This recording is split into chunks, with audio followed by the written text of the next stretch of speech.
Hello.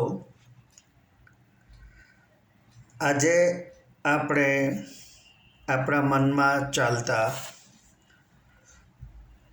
વિચારોના ટ્રાફિકના નિયમન બાબત વાત કરીએ. દિવસ રાત અવિરત આપણા મનમાં વિચારોના પ્રવાહનો ટ્રાફિક ચાલતો રહે છે અને એ ટ્રાફિકને જો એનું નિયમન કરવામાં ના આવે તો ટ્રાફિક જામ, અકસ્માત વગેરે થઈ શકે. એટલે દરેકે એ ટ્રાફિકના નિયમનની કોશિશ કરવી ખૂબ જરૂરી છે. નહીંતર અનિયંત્રિત વિચારોનો ટ્રાફિક આપણને ઘણી તકલીફો જેવી કે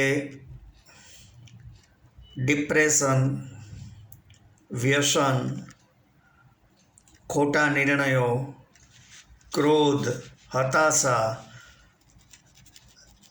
અને શારીરિક સમસ્યાઓ તરફ દોરી જશે. વૃક્ષો પર જેમ વાનરો એક ડાળ પરથી બીજી ડાળ પર કૂદમકૂદ કરતા હોય છે, તેમ આપણા મનમાં પણ વિચારો પણ સતત બદલતા રહે છે, જેને કારણે લોકો પર આપણને સકારણ અથવા અકારણ પૂર્વગ્રહો ઉત્પન્ન થતા હોય છે.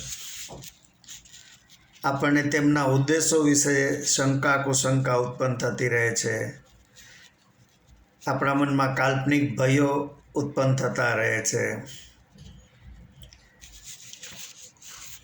ઘણી વખત મીડિયાવાળા લોકોને ઉત્તેજિત કરતી મસાલેદાર વાનગીઓની ડીશો પીરસે.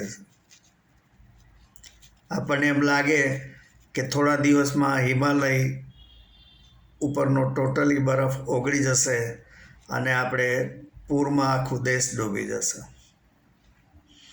એ ઉપરાંત રાજકારણીઓ પોતાની વોટ બેંકને વધારે ને વધારે પ્રગતિમય બનાવવા જનતાને ઉશ્કેરી વૈમનસ્ય ઉત્પન્ન કરે. કોઈ ધર્મગુરુ ક્યારેય નહીં કહે કે શા માટે ઈશ્વરના નામે લડો છો, બધા જ ઈશ્વર એક જ છે. આ બધામાં જેનામાં પોતાની સ્વતંત્ર બુદ્ધિ નથી એ લોકો જ ચડી જાય છે.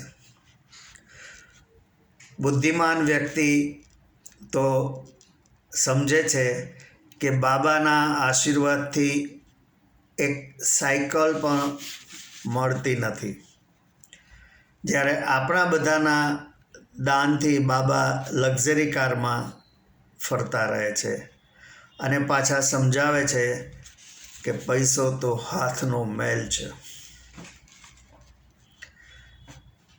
પોતાને મુનિ ભગવાન ગણાવનાર બાબા સ્વાસ્થ્યની તકલીફ થાય છે ત્યારે ટોપ લેવલની હોસ્પિટલમાં ટોપ સર્જન પાસે બાયપાસ સર્જરી કરાવી અને પાછા કહેશે કે અમે ક્યારેય જિંદગીમાં પૈસાને હાથ લગાડ્યો જ નથી. સ્વર્ગની લાલચ બતાવનારા અને નર્કનો ભય બતાવનારા સ્વામીજી વિશે વિચારીએ કે તેમણે ક્યારે આ બધાની મુલાકાત લીધી હશે. આમ રાજકારણીઓ, ધર્મગુરુઓ, ટીવી મીડિયા, સોશિયલ મીડિયા આ બધા જ આપણા મનના વિચારોને ખોટી દિશામાં દોડાવીને મનમાં ફોકટની અશાંતિ ઊભી કરતા હોય છે. જાણે આપણે ત્યાં તો કોઈ ગરીબી અને ભૂખમરો જ ન હોય એમ ઘણી વખત મીડિયાવાળા અન્ય દેશોની ગરીબીના સમાચારો બતાવી મન ફાવે તેવું ભોજન પીરસતા હોય છે, કારણ કે તેમને તો માત્ર પોતાની જ દુકાન ચલાવવાની છે. કોણ આપણું બ્રેઇન વોશ કરી આપણને મૂર્ખ બનાવી આગ લગાડી તે આગમાં પોતાના રોટલા શેકવા માગે છે તેની સમજ કેળવવી ખૂબ જ જરૂરી છે. ખોટા વિચારોના પ્રવાહમાં વહેવા કરતાં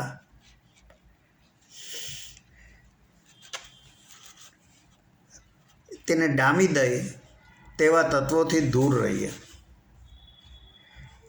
એવા લોકોને કહીએ કે જા ભાઈ તારો સામાન બીજે ક્યાંક વેચજે એમ કહીને તેને રવાના કરીએ.